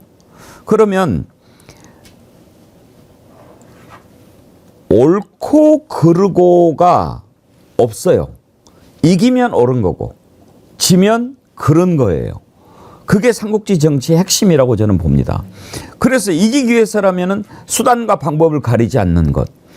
그래서 이제 지금 동탄에 본인이 출마를 했지 않습니까? 동탄도 맨 처음부터 본인이 정했던 지역이 아닙니다.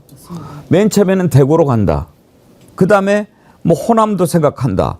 뭐 이런저런 얘기를 하다가 마지막에 동탄에 나갔는데, 동탄에 국민의힘에서 어떤 후보를 배치했는가를 들여다볼 필요가 있습니다. 저는 어제 정치 1번지에서 변희재 대표가 했던 얘기를 듣고 깜짝 놀랐는데, 변희재 대표가 그런 질문을 던집니다. 왜 국민의힘은 이준석이 출마한 동탄에 듣지도 보지도 못했던 정치 신인, 그것도 삼성전자 CEO급이 아닌 평연구원을 배치했는가? 대항마로 내세웠는가? 그 과정에 무슨 일이 있었는가? 바로 그게 김영선 공천 개입이라는 거죠. 그러니까 그 시간으로 이렇게 쭉 봤을 때 김영선 씨가 와가지고 내가 김건희 공천 개입 폭로할 테니 나에게 비례대표 1번을 달라, 이렇게 얘기했는데 그걸 거절했다는 거예요. 그걸로 딱 끝났으면 좋은데 그 뒤에 국민의힘이 동탄에 평연구원을 배치를 합니다. 그래서 변희재 대표가 의심하는 것은 혹시 이준석 의원이 당시에 이 김영선 의원의 폭로 카드를 딜 용도로 쓴 건 아닌가? 이런 의문을 제기하는데 제가 머리가 띵했어요. 가능성이 있다고 보십니까? 그거는 사실 이제 딜이니까 그거야말로 은밀하게 하겠죠. 뭐 칠불사처럼 사진 찍히고 하진 않았을 것 같은데 저는 이준석 의원이 지금까지 보여왔던 태도들을 보면 참 의아한 지점이 많이 있습니다. 예를 들면 김건희 씨의 명품백 수수 의혹. 이건 반드시 뇌물죄로 처벌을 해야 될 사안이거든요. 근데 여기에 대해서 이준석 의원은 제2부속실 만들고 사과하면 되지 무슨 특검까지 하느냐. 전 제기를 의심하거든요. 이 정상인가 비정상인가 이 생각이 들 정도로 저는 그 의문을 갖고 저는 그 방송을 봤고, 또 하나는 최근에 드러났던 이 공천 개입 사건이죠. 이 공천 개입 사건에 대해서 이준석 의원이 처음에 뭐 선의의 조언이다 막 이런 식으로 얘기를 하면서 완결성이 떨어진다. 근데 갑자기 그 다음 기사 보니까 대통령실에서도 완결성이 떨어진다 또 이렇게 얘기를 해요. 이거 뭐지? 야당 맞나? 그 이준석 의원은 왜 김건희 씨만 나오면 이렇게 좀 작아지지? 이런 느낌이 들지 않습니까? 그게 상식적이잖아요. 이상하니까. 근데 제가 천하람 의원의 방송을 9월 6일자 이제 시사인 방송을 제가 봤었는데 그때는 제가 보면서 잘 몰랐어요. 왜냐면 저도 이 사실관계를 잘 모르니까. 근데 칠불사 얘기 나왔죠? 이제 오늘 아침에 뭐 공천 개입 전화 녹취 다 나왔죠? 이러고 나서 제가 칠불사에서 삽을 떴던 천하람 의원을 전제하고 그 방송을 다시 들어가서 들어봤어요. 9월 6일자 이제 시사인 방송이었는데 그걸 보니까 거기서 너무나도 많은 게 나오는 겁니다. 마치 우리가 소설책을 2번, 3번 돌려 읽으면 더 많은 게 보이듯이 저 더 많은 게 보이더라고요. 그게 뭐였냐면 천하람 의원 얼굴 빨개지는 건 뭐 말할 것도 없고, 두 번째는 천하람 의원이 그때 당시 본인 스스로 얘기를 해요. 나는 그때 총괄선대위원장이어가지고 전국을 다니느라 바빠서 몰랐어요라고 알리바이를 또 만들더라고요. 그때 총괄선대위원장도 아니었답니다. 그때 당시에. 그러니까 그런 식으로 거짓말을 또 하고, 마지막으로 앵커가 물어봅니다. 혹시 김건희 씨가 그때 뭐 진중권 교수 연락을 많이 한다고 하니까 혹시 천하람 의원도 연락하는 거 아니에요? 이렇게 불쑥 질문합니다. 근데 거기서 천하람 의원이 뭐라고 대답하냐면은 노코멘트 하겠다 이러더라고요. 그러니까 저는 그겁니다. 이게 NCND인데 보통 정치권에서 안 하면 안 한다 그러거든요. 저한테 한번 물어봐 주시죠. 저 안 합니다. 한 적도 없고 할 생각도 없습니다. 네. 근데 이거에 대해서 천하람 의원은 NCND를 하더라고요. 그러니까 노코멘트. 그러니까 저는 이런 거를 종합적으로 봤을 때는 물론 변희재 대표의 저는 뭐 보수 내부를 잘 아시는 분이니까 상당히 저는 좀 개연성 있는 추측이다라고 보는데, 앞으로 저는 이 석희 동맹, 이준석 김건희라는 이 석희 동맹에 대해서는 전 앞으로 두 눈 부릅뜨고 우리 국민들이 지켜봐야 된다. 왜냐하면 개장수는요 아무 때나 개고기 남으면 더 파는 겁니다. 그래서 전 이준석 의원이 개고기 더 팔 게 남아 있는지 그걸 좀 물어보고 싶어요. 사실 실제로 완전히 공감하는 게 소설 2번, 3번 보면 다시 다르게 보인다 하시잖아요. 최근에 저도 다시 쭉 돌아보니까 이런 말도 했습니다. 김건희 씨가 더 대중들한테 노출되면 호감도 올라간다고. 이런 얘기를 뻔히 어떤 사람인지 알 텐데도 불구하고 그런 식으로 막 실드를 쳤던 게 이준석 씨고, 아까 삼국지 비유 저 완전히 공감하는 게 이준석의 공정한 경쟁이라는 책도 있습니다. 저도 그걸 보면서 이걸 어떻게 요약해볼까 보면 1. 수단과 방법을 가리지 않고 승리하라. 2. 결과를 승리로 이끌면 과정은 아무 필요 없다. 왜냐? 3번째, 이걸 진 사람들은 능력이 없는 루저들이 있기 때문이다. 이게 이준석의 세계관입니다. 근데 저는 이게 그 세계관도 끔찍하다고 생각하지만 그것도 자기 자신한테 적용하면 또 이것도 진짜 웃겨지는 거예요. 예를 들어서 아까 뭐 말씀 주셨지만 자기가 쫓겨났을 때 얼마나 또 피해자라 그러면서 여기저기 막 우는 소리 합니까? 그럼 자기 세계관대로면 자기가 능력이 없고 사람들 마음 못 얻었으니까 쫓겨난 거거든요. 근데 자기가 쫓겨난 건 막 억울한 거고 막 저 권력자들이 지금 너무 부패했던 거고, 자기가 또 그 입장에 서가지고 남들 막 약자들 무시할 때는 이건 니네들이 능력이 없는 탓이지. 너 그거 꼬우면 공부 잘해가지고 스카이대 가든가.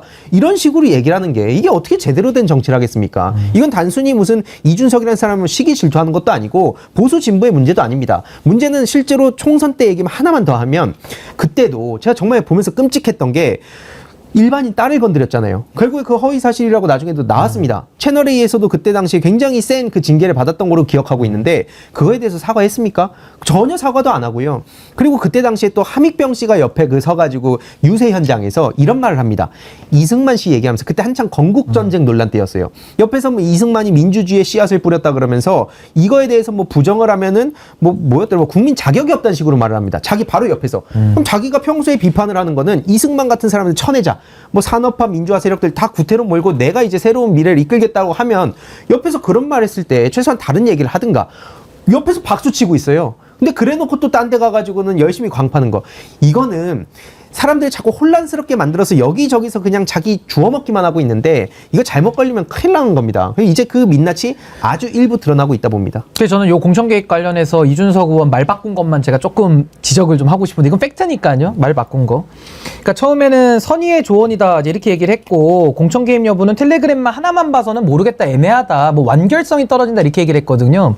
근데 이준석 의원이 처음에 완결성의 의미를 이야기할 때는 이제 방송을 다시 들어보시면 이제 알 수 있는데 그 완결성의 의미를 이렇게 했습니다. 처음에는 김건희 씨가 내가 원하는 사람까지 꽂아야, 그러니까 이번에 이원목 꽂듯이 저렇게 해야 그게 완결성이다라고 생각하는데 결국 김건희 씨가 원하는 사람 못 꽂지 않았냐? 그러니까 완결성이 없다 이렇게 얘기를 해요. 근데 갑자기 요즘에는 완결성을 뭐라고 계속 방송에서 얘기하고 다니냐면 텔레그램 그것만 봤으니까 완결성이 떨어진다. 이렇게 지금 완결성의 대상을 또 바꿔치기를 합니다. 그러니까 이게 되게 교묘해서 방송을 저처럼 매일 하지 않으면은 국민들은 잘 이거 들여다보기 쉽지 않아요. 내용을 다 들어봐야 되고 그거 그렇게까지 하기는 열정이 쉽지 않거든요. 근데 제가 들어보니까 계속 이준석 의원은 말을 바꿔가면서 이 공천 개입도 굉장히 혼란스럽게 지금 얘기를 하고 있거든요. 그러니까 저는 오늘도 이 얘기입니다.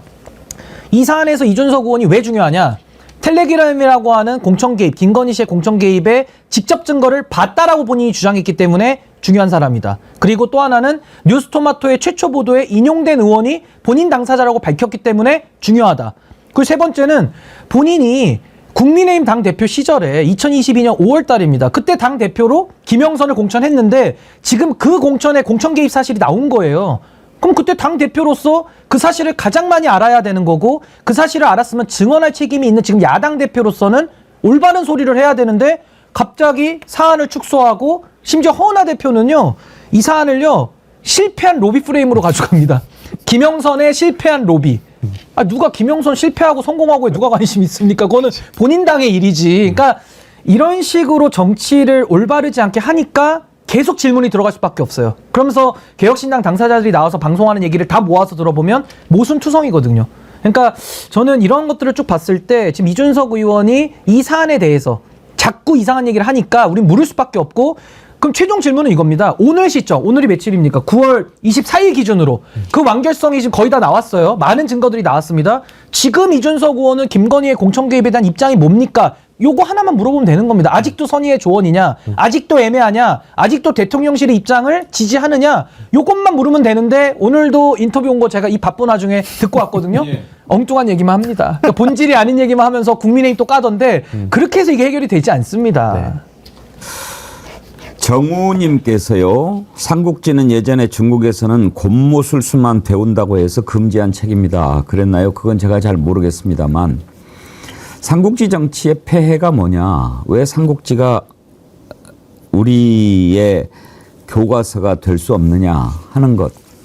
제가 떠오르는 게 몇 가지 있습니다. 1970년대에 서울대학교 입시 문제에 영어 문제에 그런 게 나왔습니다. 매우 어려운 문제였는데 여기에서 떨어져 가지고 서울대 못 들어간 사람들이 많이 있었습니다. 영어 문장을 하나 주고 해석을 하라고 그랬는데 제가 영어 발음이 좋지는 않아서 그냥 제대로 하지는 않겠습니다만 내용이 뭐냐. 목적이 수단을 정당화하지는 않는다. 언제나. The ends does not always justify the means라는 겁니다. 거기 means가 수단이라는 건데 목적이 언제나 수단을 정당화하지 않습니다. 1970년대에 서울대학교가 출제하는 문제는 교육의 방향이었습니다. 그래서 거기에 맞춰서 공부도 하고 단순히 점수를 많이 얻어서 들어가는 것이 아니라 어떻게 교육을 하고 어떻게 배워야 되는가를 제시했던 것이 그때 당시의 교육이었습니다. 그 서울대학교 영어 시험 문제에 그 하나가 주는 의미가 그래서 컸던 겁니다. 목적이 언제나 수단을 정당화하지는 않는다. 그렇게 배웠던 사람들이 대한민국을 진전시켜 왔는데 지금 새파란 젊은 사람이 다시 삼국지 정치로 대한민국을 되돌리려고 한다면 그것은 역행하는 거죠. 바람직하지 않습니다. 동의할 수 없습니다. 그래서 삼국지 정치는 문제가 있는 것이죠. 민주주의는 뭡니까? 민주주의는 전체주의는 어떤 결과를 달성하기 위해서 개인의 자유를 희생시켜가면서 그것으로만 그냥 몰고 가는 것이 전체주의입니다. 그러나 민주주의는 과정을 따집니다. 어떤 목적을 달성하기 위해서, 합리적인 목적을 달성하기 위해서, 합리적인 것이 중요합니다. 공통된 가치가 중요합니다. 그것을 달성하기 위해서 함께 노력해가는 과정이 민주주의인 겁니다. 그런데 지금 뭐 이기기만 하면 된다. 절대 동의할 수 없습니다. 왜 젊은 사람이 그런 얘기를 합니까? 오늘 우리가 본의 아니게 이준석 젊은 정치인에 대해서 비판을 많이 했지만 본인이 감당해야 합니다. 그만큼 많이 누렸으면 그만큼 비판을 받을 자세가 돼 있어야 합니다. 본인이 앞으로 커나가는 정치인이라고 한다면 대한민국의 정치가 삼국지 정치로 가서는 안 되지 않겠습니까? 거기에 대해서 잘못 가고 있다면 지금이라도 방향을 바꿔야 합니다. 바꾸도록 우리가 이야기를 해야 됩니다. 오늘 백운기와 딥블루 두 젊은 정치 평론가를 모시고 지금 하고 있는데 저는 정말 여기에서 오늘 한 줄기 희망의 빛을 본 것 같습니다. 여러분 그렇지 않으십니까? 정당 이대로는 안 된다. 정당 바로 세우기 운동을 하고 있는 신인규 대표. 노무현 정치를 매일같이 성찰하고 있는, 그리고 노무현이라면 어떻게 할 것인가를 항상 물어보는 노무현 재단 이사 황희두 이사. 이 두 젊은 정치인들이 진보와 보수 양쪽에서 대한민국 정치는 어떻게 가야 된다라고 하는 얘기를 들을 때 어떤 울림이 있습니까? 이 울림이 있어서 우리가 오늘 좀 희망을 본 것 같지 않습니까? 저는 그래서 오늘 하나도 피곤하지 않고 기쁘고 뭔가를 좀 찾은 것 같습니다. 자, 오늘 마무리하도록 하겠습니다. 그러면 삼국지 정치를 대체할 정치의 모델, 대한민국 정치는 어떤 정치가 돼야 할까요? 먼저 황희두 이사님 의견부터 한번 들어보고 싶습니다. 이거를 뭐 그동안 뭐 어떤 단어 이런 걸로 설명하기보다는 제가 고민 중인 게 아까 뭐 삼국지와 게임에 대한 얘기 나왔고 실제로 이준석 씨도 정치 게이머란 별명을 갖고 있으니 프로게이머 출신으로서 딱 그 얘기만 하겠습니다. 실제로 이준석 씨처럼 게임을 하면요. 리포트 당한다고 합니다. 신고를 당하는데 저런 식으로 막 욕설, 고의 트롤링 이러면은 신고가 누적되거든요. 그러면 어떻게 되냐면 영구 제명당합니다. 게임 못해요, 그 계정으로. 게임에서도 이런 시스템이 있습니다. 제 말은 그래서 간단합니다. 요 시스템을 현실에서도 좀 적용하자. 근데 현실에서 어떻게 되고 있냐 보면 오히려 아까 우리가 쭉 얘기했듯이 잘한다. 야, 능력 있다 저거. 야, 우리도 저렇게 할 수 없나? 이렇게 가고 있습니다.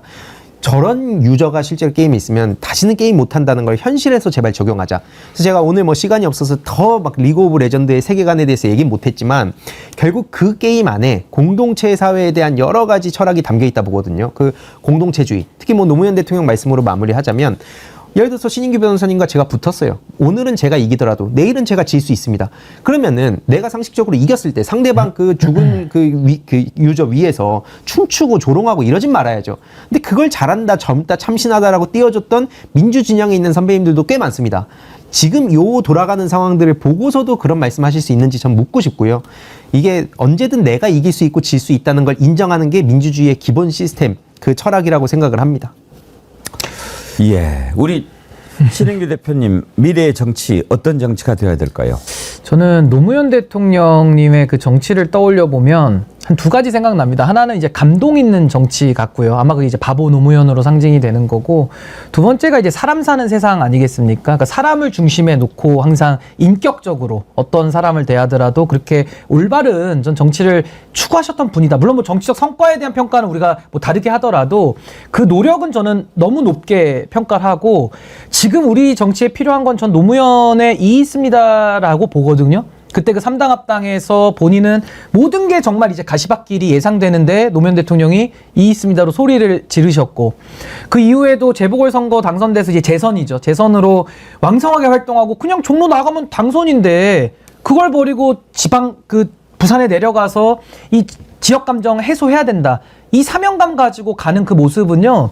그 부산에서 아마 노무현 대통령 유명한 연설이 있을 겁니다. 그 공터 연설이라고 목이 메인다고 하는데 저는 그걸 보면서 눈물이 많이 납니다. 왜냐면 저도 지금 약간 공터에 서 있는 느낌 비슷하거든요. 막 강의 가 있으면 한 명 와 있고 그래요. 그러니까 이게 정말 공터를 느껴본 사람들만이 교류하는 그런 감정이 있는데 저는 거기서 노무현 대통령 제가 굉장히 존경한다라고 저는 여러 차례 이야기를 하고 있고 제가 하고 싶은 정치는 뭐냐. 사람 사는 세상을 조금 저는 더 구체화하고 싶습니다. 그게 뭐냐면 사람은요. 제가 이해하는 사람은 옳은 거에 항복하지 않습니다. 그 뭐가 중요하냐? 옳게 만드는 게 중요하거든요. 근데 옳게 만들려면 무수히 인내하고 견디고 그게 아까 우리 앵커님 말씀하신 민주주의의 과정일지도 모르겠다는 생각이 전 들어서 저는 그런 정치 좀 한번 해보고 싶고요. 그 연장선상에서 저는 항상 그 문제 해결할 때 세 가지로 물어보거든요. Why, how, what으로 물어보는데 저는 이제 제일 중요한 게 why입니다. 그리고 이제 how가 나와야 되고 어떤 걸 하겠다 이제 what이 나와야 되는데 한국 정치는 what조차도 없어요. 뭘 하겠다조차도 없으니까 참 이게 비극적인데 저는 무엇을 하겠다라는 것은 제가 이미 나무위키에 이미 4년 전부터 쓰여 있습니다. 그게 뭐냐면은 인구 문제 해결하고 싶고요. 두 번째는 저는 정치개혁 반드시 이루고 싶고 세 번째는 저는 사람이 중요하니까 전 교육개혁에 꼭 제가 몰두하고 싶다라고 세 가지를 이미 얘기했고 전 이것만 다 하면 제 몫은 다 됐다라고 보고 이 하우에 대해서는 저는 정당개혁의 핵심이라고 봐서 제가 지금도 정당 바로 세우기를 하고 있는 겁니다. 그럼 제가 정치를 왜 하느냐? 이게 가장 중요할 텐데 저는 반정치 기득권을 청산하고 싶습니다. 이 반정치라고 제가 규정하는 것은 아마 유인태 총장님도 많이 이야기를 하시는데 제가 규정하는 반정치는 뭐냐면요. 검찰 정치. 달리 말하면 이제 관료 정치입니다. 이 관료 정치를 저는 반드시 청산을 하고 싶고 두 번째는 이제 언론 정치입니다. 이 언론 정치 저는 반드시 극복해야 된다고 보고 마지막은 제가 이제 셀럽 정치를 극복해야 된다고 하는데 이 셀럽 정치의 대표적인 사람이 홍준표, 이준석 이런 부류의 분들이거든요. 그러니까 저는 이런 좀 반정치 기득권을 극복하고 싶고요. 그리고 두 번째는 저는 정치 복원을 통해서 정말 국민들께 사랑받는 정치가 뭔지를 꼭 한번 보여드리고 싶습니다. 제가 그 인물이 되면 너무 좋겠어요. 그래서 저는 큰 꿈을 갖고 있습니다. 저는 뭐 구청장 하라, 뭐 배지 달아라 이게 제 꿈은 아니고요. 한번 국가를 저는 경영해보고 싶은 꿈을 지금 갖고 있습니다. 그래서 저는 그 꿈을 꼭 이루기 위해서 딴 거보다도 제 꿈을 이룬다는 게 중요한 게 아니라 정말 사랑받는 정치인 어떤 자리에 갈 때 제가 득표한 그 비율보다 퇴임할 때 더 많은 지지를 받는 그런 사랑받는 정치인이 되면 얼마나 좋을까. 저는 그게 제가 정치를 하는 이유입니다. 예, 정말 정진하셔서 그 뜻을 두 분 다 이뤄가시기를 바랍니다. 오늘 참 두 젊은 정치평론가들을 모시고 대한민국 정치가 어떻게 바뀌어야 되는가, 어디로 가야 하는가 생각해 봤는데요. 우리 신인규 변호사님이 항상 강조하는 게 시대정신입니다. 지금 시대정신은 뭘까? 아이러니하게도 지금 시대정신은 저는 공정이라고 생각합니다. 공정과 상식을 외치면서 등장했던 자가 공정을 너무나도 무참히 짓밟아 버렸기 때문에 더욱 공정의 가치가 시대정신이 된 것 같지 않습니까? 지금 프로야구가 아주 인기인데요. 올해 처음으로 1000만 관중을 넘었습니다. 여러 가지 이유가 있습니다. 그렇지만 그중에서 가장 큰 이유로 꼽는 것이 바로 스트라이크 볼 판정 시스템 ABS를 도입한 것이라고 이야기합니다. 그 전에는 물론 심판이 착각할 수 있죠. 그리고 심판도 사람이기 때문에 아주 신인 투수가 던지는 공하고 정말 엄청나게 실력이 좋은 타자가 이렇게 서 있는데 타자가 꼼짝하지 않으면 스트라이크를 던졌어도 볼처럼 보일 수 있는 거죠. 그 반대도 마찬가지고요. 그런데 지금 우리가 보다 보면 이게 완전히 그냥 심판은 들리는 대로 콜을 할 따름입니다. 우리가 보기에도 막 뒤로 놀라서 가는데 그게 스트라이크가 된단 말이에요. 그렇지만 꼼짝할 수 없어요. 왜? 그렇게 컴퓨터가 판정을 한 거니까 아무도 거기에 어필할 수 없습니다. 바로 그 ABS 시스템이 있기 때문에 공정하게 운영된다고 하는 확신이 있어서 저는 야구장에 1000만 관중이 몰려들었다고 생각합니다. 그것을 가능하게 했던 사람이 누굽니까? KBO 야구 총재입니다. 허구현 총재. 공정 시스템을 도입했기 때문에 야구를, 프로야구를 이렇게 키운 거고 살린 겁니다. 축구 어떻습니까? 오늘 지금 정몽규 대한축구협회장 또 황명보 감독 나와서 곤욕을 치르고 있죠. 왜 그렇습니까? 공정하지 않다고 국민들이 보고 있기 때문입니다. 왜 감독을 선발하는데 깨끗하게 투명하게 뽑지 않느냐? 왜 선수를 선발하는데 자꾸 다른 얘기가 들려오느냐? 왜 축구협회를 운영하는데 공정하지 않다는 느낌이 드느냐? 그렇기 때문에 오히려 우리 선수들이 열심히 뛰고 있는데 감독이 얼굴이 화면에 나오면 관중들이 우하고 야유를 보내는 겁니다. 공정이 무너졌을 때 그리고 공정이 살아있을 때 어떻게 반응하는지를 우리 지금 국민들이 보여주고 있습니다.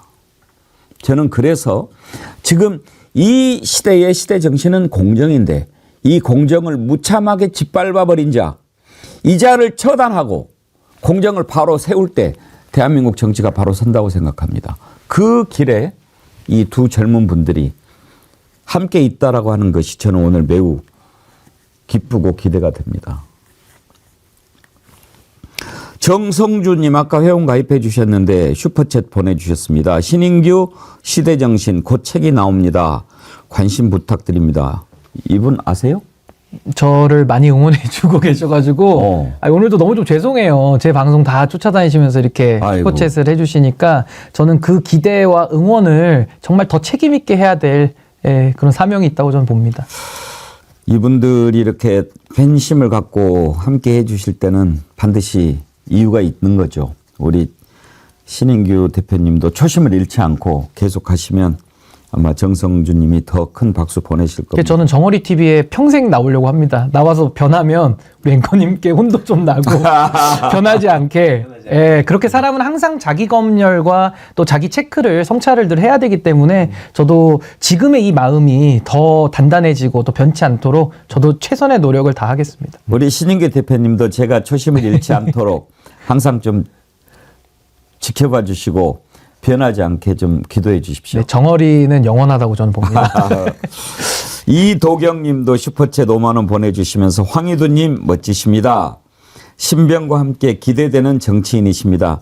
정치인이라고 볼 수는 뭐 아직은 없지만 아무튼 저도 뭐 사실 정치인으로서의 목표는 그때 쭉 인터뷰하면서 말씀드렸는데 아직 갖고 있지는 않고 앞으로도 사실 없을 것 같긴 하거든요. 근데 워낙 이제 이걸 단정 짓지 말라고 하신 분들이 많이 계신데 저는 어쨌든 아까 신인규 변호사님 말씀을 많이 공감하면서 제가 어떤 뭐 무슨 자리를 맡느냐가 중요한 게 아니라 좀 이런 민주주의 사회 특히 이 시스템을 만드는 데 있어서 필요한 역할들을 하겠다. 그런 말씀 좀 드리고 싶습니다. 저랑 황희두 이사님이랑 가끔씩 차 마시면서 얘기하는 게 있는데 생각이 되게 비슷해요. 예. 그게 뭐냐면 제도가 있고 사람이 있고 관행이 있거든요. 근데 관행은 바꾸기 제일 어렵습니다. 근데 관행을 바꿔야 우리 나라가 다 바뀌는 거거든요. 근데 많은 분들이 제도에 막혀서 제도에 목을 매는데 사실 더 중요한 건 제도보다 사람이고 사람보다 관행이거든요. 근데 저는 그 관행을 바꾸자라는 데에는 저랑 황희두 이사님 뜻이 똑같고 저희가 상대적으로 좀 젊기 때문에 오랜 시간의 계획을 가지고 관행을 바꾸는데 우리가 모든 힘을 다 합쳐서 나라를 좋게 만드는 데 기여할 수 있겠다라는 저는 확신을 갖고 있습니다. 감사합니다. 정말 두 분과 함께 하니까 너무 기쁘고 좋습니다. 오늘 두 분 격려하는 슈퍼챗 격려 응원 글이 오니까 제가 외로울까 봐 변함없이 님께서도 슈퍼챗 보내주시면서 신인규 변호사님, 황희두 이사님 두 분 사이에서 더욱 빛나십니다. 앵커님 화이팅 하셨는데 저한테도 왔지롱. 예, 여러분 오늘 김민희님 신인규 대표님 말을 듣는데 왜 눈물이 날까요? 주책이네. 그런 정치가 그리워서일 겁니다. 예, 그렇죠. 참 저도 오늘 참 좋은 시간 가졌습니다. 두 분 덕택에요. 오늘 첫 방송은 아니고 네 번째 방송인데 화요일 날 옮겨서 첫 방송을 했습니다. 오늘 또 처음이라서 이제 6,000명 넘게 이렇게 또 동시 접속 참여해 주시고 감사드립니다. 오늘 처음이니까 제가 좀 선물을 드리도록 할까요? 오늘 댓글 보내주신 분들 제가 선정하도록 하겠습니다. 정어리몰에서 아주 좋은 상품 준비했죠? 장어탕 광고 한번 보시죠.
예, 장어탕 광고는 더 이상 제가 따로 하지 않겠습니다. 워낙 좋은 거, 완전 믿을만하다는 거, 최고다는 거, 그것만 말씀드리니까요. 아직도 구하지 않으신 분들 많이 구하고 쟁여놓고 드셔도 좋습니다. 오늘 5분 제가 선정해서 글래머 선크림 보내드리도록 하겠습니다. 초록동 여신님 3분 너무나 수고 많으셨습니다 하셨는데, 초록동 여신님 감사합니다. 반갑고요. 정성주님 오늘 찾아주셨는데 감사합니다. 제가 선크림 보내드리도록 하겠습니다. 주소 보이시죠? 저쪽으로 보내주시면 되고요. ROCK 랑님, 그리고 이종민님. 이종민님 아까 재밌는 글 주셨는데 제가 소개를 못했어요. 2번 말씀에 빠져가지고 그 이준석 천하람 이렇게 나무 심는 거 할 때 코준석 사파람 이렇게 보내셨더라고요. 코준석 사파람. 그거를 삽질이라고 분이 쓰셔가지고 많이들 그렇게 부르시더라고요. 뿌리배님, 어머나 앵커님을 오후에도 뵙다니 아이고 감사합니다. 5분 됐나요? 한 분 더. 김민희님, 예, 아까 신인규 씨 말을 듣는데 눈물이 난다 그러셨는데, 예, 오늘 여러분과 함께 오후 시간 참 큰 기대했어요 사실은. 근데 그 기대보다도 더 큰 울림과 감동 저도 느꼈습니다. 이렇게 두 젊은 분들, 여러분들이 손 잡아주시고 앞으로 나갈 때 좀 밀어주시고, 그렇게 해야 우리 사회가 조금씩 앞으로 나갈 수 있습니다. 힘 남겨뒀다 어디에다 쓰실랍니까? 이렇게 젊은 사람들 팍팍 밀어줘야 됩니다. 제가 앞장설 테니까 여러분 같이 저랑 손잡고 가십시다. 그것이 정어리입니다. 그게 정어리언이고 그렇게 함께 가는 게 정어리즘입니다. 여러분 고맙습니다. 함께 해주셔서. 진흥기호 대표님 고맙습니다. 다음 주에 또 봬요. 네, 감사합니다. 강민규 이사님, 네. 헤어스타일 다음 주도 그거 유지하시고. 알겠습니다. 예. 너무 오늘 딴 사람 얘기한 것 같은데 이제 앞으로 저희들의 얘기하면 정말 좋겠습니다. 그래요. 예. 그렇게 해주세요. 네. 저도 그렇게 하고 싶습니다. 예. 네, 오후 시간이 더 알차질 것 같습니다. 네. 함께 해주신 여러분 감사합니다. 다음 주 화요일 오후 4시 백운기와 딥블루 기대해 주시고요. 저는 내일 오전 11시 백운기의 정치 1번지로 찾아뵙겠습니다. 자, 이제 위로 올라갈 때입니다. 잠수했었구나. 예, 고맙습니다. 감사합니다.